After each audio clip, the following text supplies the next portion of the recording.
السلام علیکم۔ سعودی ولی عہد شہزادہ محمد بن سلمان کا نام بہت کم عرصے میں سعودی عرب اور دنیا کے چند طاقتور ترین افراد میں شمار کیا جانے لگا ہے۔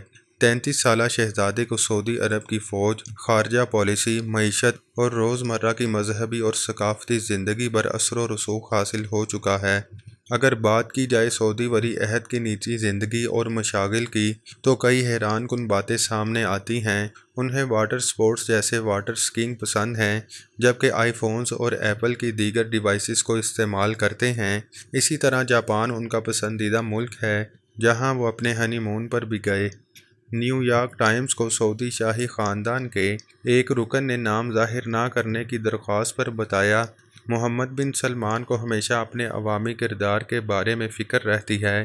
یہی وجہ ہے کہ وہ تمباکو نوشی اور رات کے باہر گھومنے سے گریز کرتے ہیں، تاہم انہیں مہنگی اشیاء کی خریداری کرنا پسند ہے، جیسے برطانوی اخبار انڈیپینڈنٹ کی 2016 کی ایک رپورٹ کے مطابق انہوں نے جنوبی فرانس میں چھٹیاں مناتے ہوئے ایک روسی تاجر کی کشتی کو پسند کر لیا اور پھر اسے 50 کروڑ یورو اب کے 78 ارب پاکستانی روپے سے زائد میں خرید لیا۔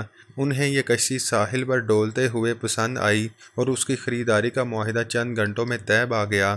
اسی طرح نومبر 2017 میں معروف مصور لیونارڈو ڈا ونچی کی ایک نایاب پینٹنگ کو ایک گمنام شخص نے 45 کروڑ ڈالرز 48 ارب پاکستانی روپے سے زائد میں خریدا تھا اور اس طرح یہ فن مصوری کا سب سے مہنگا شاہکار قرار پایا تھا۔ اگلے ماہ یعنی دسمبر 2017 میں انکشاف ہوا کہ اس پینٹنگ کو خریدنے والا کوئی اور نہیں بلکہ سعودی ولی عہد شہزادہ محمد بن سلمان تھے۔ ایک رپورٹ کے مطابق یہ انکشاف اس وقت ہوا جب امریکی انٹیلی جنس نے اس خریدار کو شناخت کیا تو معلوم ہوا کہ وہ سعودی ولی عہد ہیں۔ رپورٹ میں بتایا گیا کہ سیلواٹور منڈی نامی اس پینٹنگ کے خریدار کی شناخت شہزادہ بدر بن عبداللہ کے نام سے ہوئی، جو ایک گمنام سعودی شہزادے ہیں جو سعودی ولی عہد کے قریبی دوست ہیں اور ایک کمیشن کی سربراہی بھی کر رہے ہیں۔ دسمبر 2017 میں ابو دھابی میں قائم میوزیم لوور نے اعلان کیا تھا کہ اس پینٹنگ کو وہاں رکھا جائے گا۔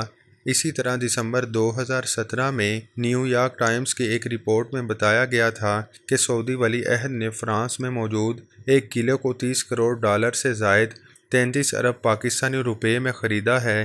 دسمبر 2015 میں یہ رپورٹ سامنے آئی تھی کہ اس گھر کو مشرق وسطیٰ سے تعلق رکھنے والے ایک گمنام خریدار نے 301 ملین ڈالر سے زائد ادا کر کے خریدا تھا اور اس طرح مہنگے ترین گھر کا پرانا ریکارڈ ٹوٹ گیا جو لندن کے پینٹ ہاؤس کے پاس تھا، جسے 221 ملین ڈالر میں فروخت کیا گیا تھا۔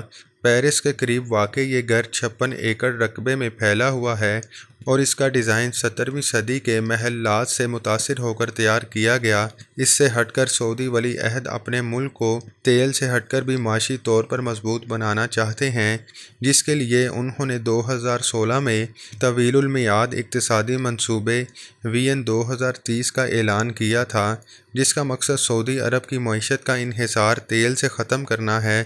اس منصوبے کے تحت 2017 میں انہوں نے 500 ارب ڈالر کا شہر نوم بحیرہ احمر کے کنارے تعمیر کرنے کا اعلان بھی کیا۔ آج کی ویڈیو بس یہیں تک تھی۔